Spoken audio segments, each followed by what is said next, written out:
Muy buenas tardes, queridos oyentes. Les damos la más cordial bienvenida a este nuevo capítulo del podcast. Queremos invitarles a escuchar y aprender sobre la Ley Dominga, un tema muy importante para todos nosotros. Comenzaremos introduciéndolos en el tema de hoy y explicándoles sobre la Ley 21.371, que establece medidas especiales en caso de muerte gestacional o perinatal, también conocida como la Ley Dominga. Esta fue publicada en septiembre del año 2021 y sus orígenes comenzaron por una demanda ciudadana impulsada por un grupo organizado de profesionales y también Araceli Brito, quien es una viviente de la muerte de 2 hijos y víctima de trato deshumanizado por parte de la clínica donde se atendió en su debido momento, según los testimonios entregados por ella. Es por esto que propulsó esta ley, con la finalidad de ayudar y también brindar el apoyo y contención a las personas que viven esta experiencia. Este proceso de acompañamiento debe iniciarse en el centro de salud, donde se informa sobre la muerte en este caso. Por tanto, el equipo de salud está llamado a desempeñar un rol protector y de acompañamiento, ofreciendo contención, bienestar, tanto inmediato como a largo plazo a estas víctimas, y proporcionar la elaboración del duelo en forma compasiva y humanizada. También le vamos a dar la bienvenida a nuestra invitada, la matrona Angélica Medel, docente de la Universidad Andrés Bello, sede Concepción. Le agradecemos nuevamente por aceptar la invitación a este nuevo capítulo del podcast. Bienvenidos al capítulo de hoy. Mi nombre es Javiera Ríos y junto a La Mara Garrido seremos sus locutoras principales el día de hoy, conversando sobre la Ley Dominga con 2 invitadas especiales. la matrona Angélica Medel, y luego estaremos conociendo la historia de una usuaria la cual hizo uso de esta ley. Bueno, primero queríamos agradecer la compañía de la matrona Angélica Medel, que nos va a estar acompañando hoy. ¿Le parece que le hagamos unas preguntas para que nuestros oyentes se informen sobre esta ley? Y me parece perfecto que podamos hablar sobre esta ley tan importante que es la Ley Dominga, para que todas las personas y usuarios del sistema tanto público como privado tengan en conocimiento este tipo de ley y cuál es la importancia en la atención integral en salud. Bueno, sabemos que esta es una ley de acompañamiento en el duelo perinatal, pero ¿pueden acceder todas las mujeres que hayan sufrido una pérdida? ¿O deben cumplir algún requisito, por ejemplo, como, no sé, nivel socioeconómico o tener alguna cierta edad? Como ya sabemos y es de conocimiento, esta ley, la Ley Dominga, es una ley que se promulgó en el año 2021, impulsada por el caso de Araceli Brito. Ella, el año 2020, sufrió la pérdida de Dominga, que era su hija. Ella era una gestación de 36 semanas. Ella, un año antes, ya había sufrido una pérdida, que era de Julián, una gestación de 9 semanas. Ella, luego de estos 2 casos, ¿cierto?, impulsa y alza su voz manifestando la falta de apoyo emocional, contención y empatía que sufrió por parte de una clínica privada. Entonces, a su pregunta es como, ¿todas las mujeres tienen derecho a esta ley? Y es sí, todas, independiente si fueron a un hospital público, independiente de una clínica privada, independiente incluso a las semanas de gestación. De hecho, hay un extracto de la ley que menciona que toda pérdida reproductiva, independiente de la edad gestacional o de las horas de vida, tiene que ser reconocida. Entonces, y de hecho dice, tiene que ser reconocida por nombre, sexo, peso y hora de nacimiento, entre otros detalles. Así que todas las mujeres, familias que han sufrido una pérdida, tienen derecho a ser amparadas por esta ley. ¿Qué cambios administrativos o logísticos introduce la ley Dominga en el manejo de estos casos por pérdida gestacional y perinatal en los hospitales? Como sabemos, cualquier ley llega a provocar cambios ya sea, como bien dice usted, administrativo o logístico, cambios en los protocolos internos, sobre todo ya sea de hospitales o clínicas privadas. La ley establece como unos requisitos mínimos. Dentro de los requisitos mínimos está, por ejemplo, que se pueda entregar una primera respuesta como integral, lo que se podría llamar como la primera acogida, donde se le va a comunicar las malas noticias, donde se le va a prestar el acompañamiento necesario, ya sea por la matrona, médicos, psicólogos, incluso hay casos. También consensuar un plan de acompañamiento integral a la gestante y a su persona significativa. ¿Esto qué quiere decir? Como no regirnos tanto quizás por, no sé, el horario de visita, sino que tengan un acompañamiento continuo, que esa gestante no se quede sola, que pueda estar ahí ya sea con una o si el recinto hospitalario favorece el acompañamiento con más personas, realizarlo. También el apego. Si la gestante o la persona significativa quiere generar apego o no con, en este caso, con su hijo o hija. Si quieren, por ejemplo, en algunas clínicas que tienen como estos ritos funerarios donde crean los recuerdos.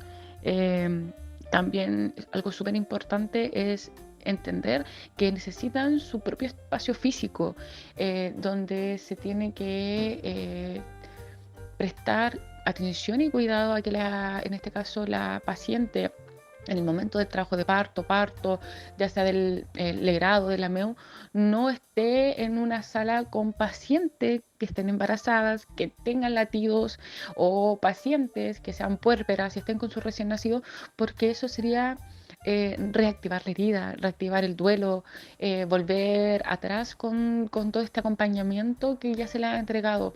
Y eso se tienen que realizar en salas indiferenciadas, llevarla a un lugar donde puedan tener su privacidad, ¿cierto? Estar acompañadas y no estar cerca de estas otras usuarias del sistema, ya sea público o privado. También hay algo llamado, por ejemplo, los estándares de transición sensible. ¿Qué quiere decir esto? Muchos hospitales y clínicas han optado por señaléticas. No sé, la clínica alemana tiene la señal de un colibrí. El hospital de la Florida tiene la señal de una mariposa. ¿Qué son estas señales?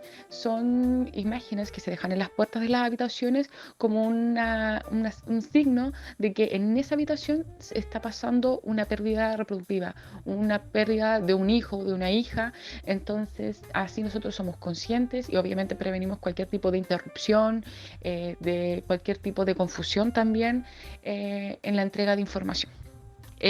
También llega a estos cambios a nivel del trabajo, donde se extiende, por ejemplo, los días de reposo. Si la paciente tuvo una pérdida reproductiva durante la gestación, se extiende a 7 días de reposo, ¿cierto?, de licencia médica pagada. Y también si tuvo la pérdida después del nacimiento, se extiende a 10 días. Entonces es súper importante que los y las pacientes también tengan esta información y este tipo de conocimiento. ¿Cómo se asegura que un recinto de salud cumpla con los protocolos? ¿Hay algún tipo de sanción o de multa? Hay que entender que cada vez que se promulga una ley, sobre todo una ley, como en este caso que tenga que ver con un tema tan delicado como la atención integral de una gestante o una paciente y su núcleo familiar, tenemos que guiarnos por normas y protocolos. El Ministerio de Salud ya publicó una norma, ¿cierto?, para el acompañamiento de las gestantes que cursan una pérdida reproductiva, y ahí salen, ¿cierto?, los requisitos mínimos que debería cumplir el establecimiento. En esa misma guía clínica aparece que en el año 2023 los establecimientos deberían, ¿cierto?, entregar una estadística de todas las pacientes que tuvieron pérdida reproductiva y que se aplicara, ¿cierto?, estos protocolos que menciona la ley.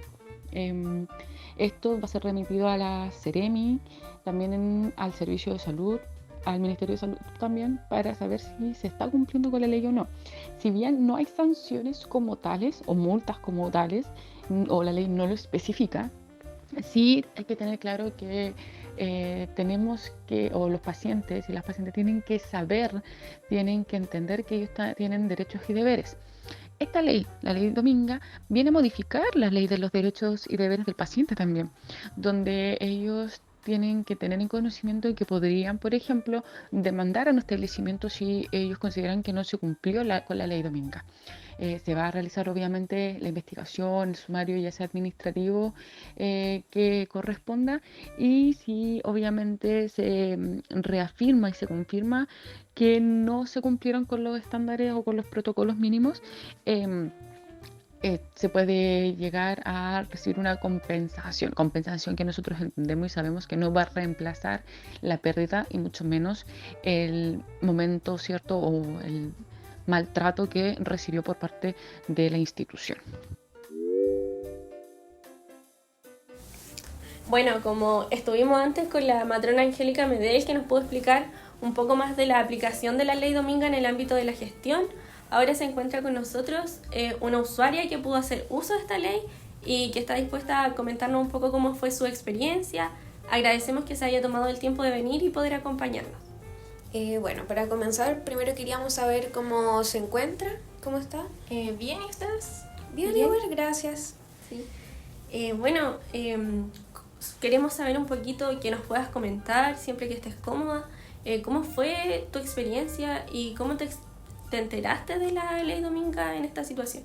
Bueno, para ponerlo un poquitito en contexto, yo llegué al hospital por esta pérdida y me ingresaron en el hospital.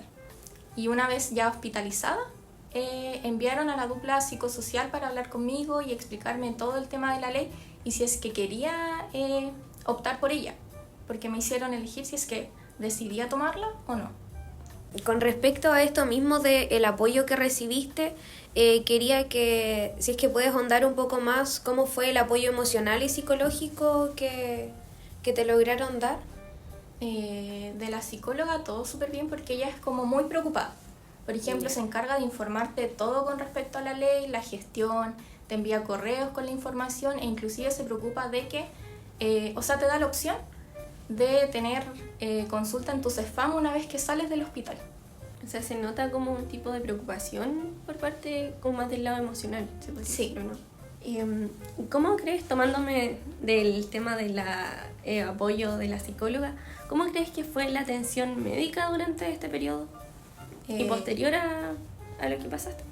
Yo lo consideraría como una atención poco empática desde parte de los médicos, y también yo creo que desde la desinformación, porque muchas veces yo sentí que no se tomaban el tiempo de ver realmente lo que a mí me había pasado para tratarme por lo menos con un poquito más de tacto.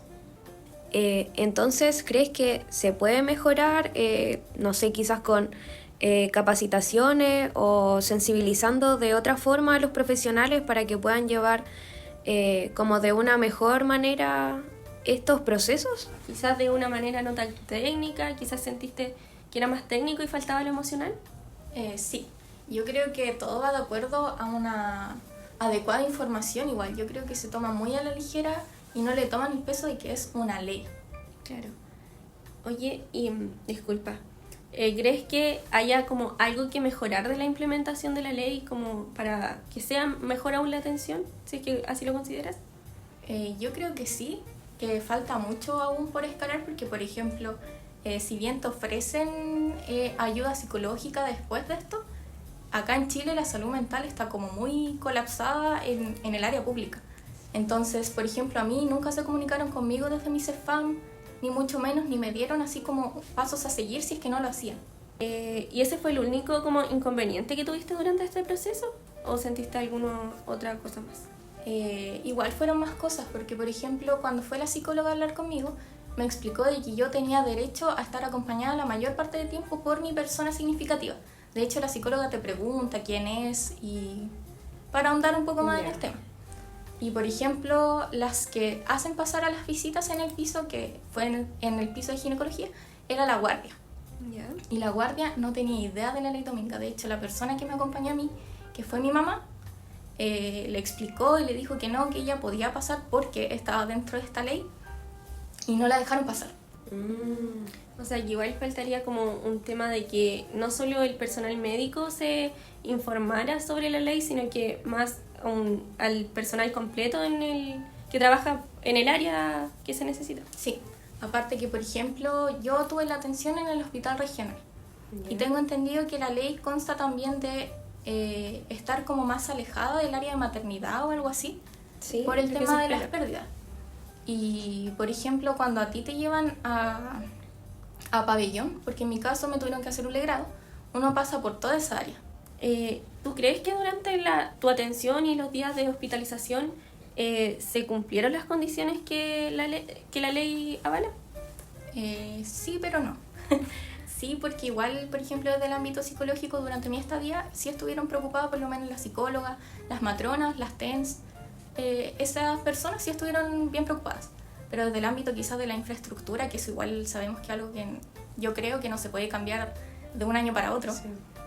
Okay. Bueno, te agradecemos que nos hayas podido acompañar y contar un poquito de lo que fue tu experiencia.